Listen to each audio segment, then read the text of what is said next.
छोड़ देला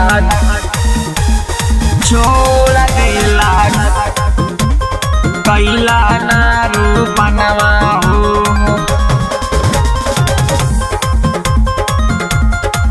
Recording by Sargam Studio, Bodhgaya। खेतवा परी त कैसे राही साजनवा हो, खेतवा परी त कैसे राही साजनवा होता कादो के छोड़ देला कैला ना रोपनवा होता कादो के छोड़ देला कैला ना रोपनवा हो। छोड़ देला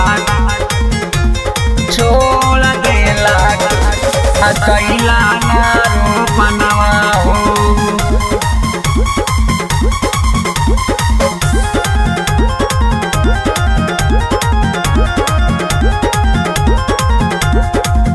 खाद डाल के मोरिया में देला बउराई बहे पूरा वैया तब लेवे अंगड़ाई।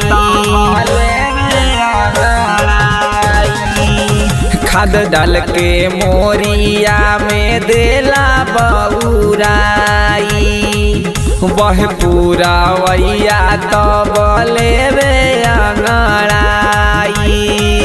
देखी देखी हमारो ता मन नया मनवा हो, देखी देखी हमारो ता मन नया मनवा होता कादो के छोड़ देला कैला ना रोपनवा होता कादो के छोड़ देला कैला ना रोपनवा हो।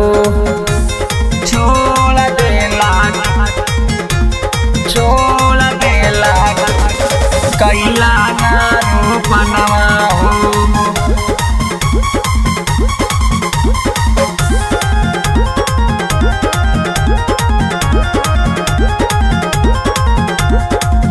होई ना धान कैसे चाली है भोजनवा संतोष सानू पिया मनला ना कहनावा।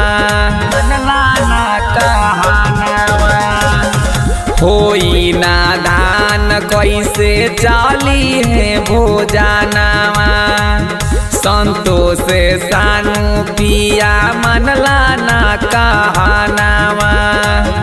अब पूछो बोला नहीं चल तो बहनवा हो, अब पूछू बोला नहीं चल तो बहनवा होता कादो के छोड़ देला कैला ना रोपनवा हो।